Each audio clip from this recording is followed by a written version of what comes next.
গরিব মানুষ, কিছু অসহায় মানুষকে ফ্যামিলি কার্ড দেওয়ার কথা বলে এই দস্তখতে এখানে দস্তখত দেওয়া হয়েছে। পরে পরে দেখি যে আমাদের ইউনিয়নকে কেরানীগঞ্জের সাথে সংযুক্ত করার একটা চক্রান্ত।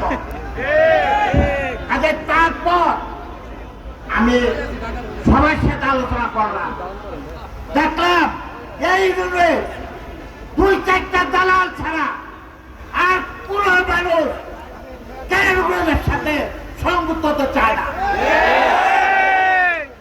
কাজে আজকে আমি সেই এমপি সাহেবের উদ্দেশ্যে বলবো, এমপি সাহেব আপনি অত্যন্ত বিচক্ষণ রাজনীতিবিদ, আপনি অত্যন্ত জনপ্রিয় রাজনীতিবিদ, আমরা আপনার পিছনে আছি এবং থাকবো, কিন্তু আপনি এই সিদ্ধান্ত দিবেন না।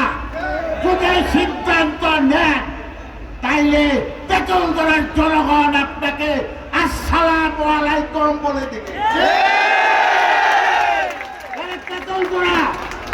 তেঁতুলতলা সভা আজকে আমরা জানতে পারি, অনেক বক্তা বক্তব্য দেয় যে ঢাকা বাংলাদেশের রাজধানী, ঢাকার রাজধানী সভা, রাজধানী তেঁতুলতলা। আজকে আমরা আলোকিত স্থান থুইয়া কোন সময়ও একটা অন্ধকারে যাব না। আজকে তেঁতুলতলা এত সুন্দর জায়গা, যেখানে উন্নয়ন হচ্ছে, আর কি উন্নয়ন আপনি করবেন? আপনি মানুষকে প্রলোভন দিচ্ছেন যে উন্নয়নের জন্য। আপনি উন্নয়ন যদি পারেন কেন করেন না? উন্নয়ন লাগবে না। এদেশের সেই আপনার যে 2-4 জন যারা আছে তাদের উদ্দেশ্যে আমি বলি, আপনারা যদি তেঁতুলতলা থাকতে চান তাইলে জনতার সাথে এক হয়ে থাকেন।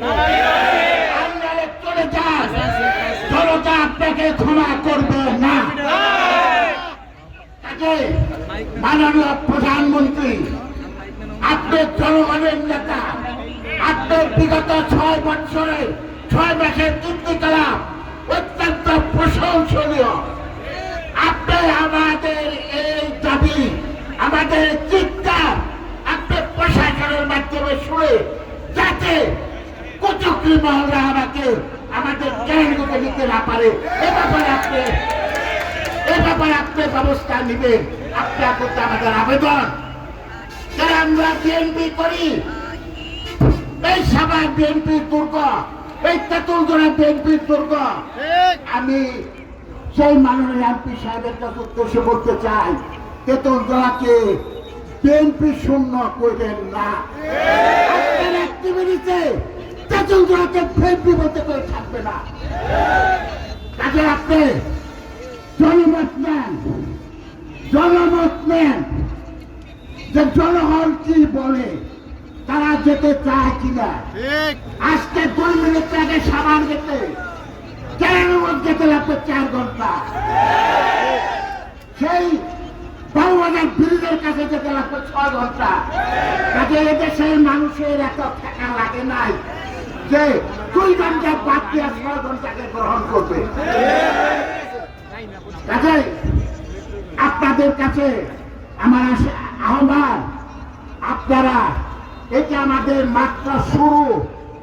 যদি আমাদের আন্দোলন, আমাদের দাবি সাকৃত না হয়, আমরা আরো কঠিন আন্দোলনের ডাক দিব। সাংবাদিক ভাইরা, আপনারা দেখে যান, এলাকার মানুষ কেউ কেরানীগঞ্জের সাথে সংযুক্ত হতে চায় না। আপনারা আপনাদের বিবেক দিয়া, আপনাদের মিডিয়া দিয়া, আপনাদের প্রচারণা দিয়া আপনারা দেশবাসীকে জানাই দেন যে সাভারের মানুষ কেরানীগঞ্জে যাবে না।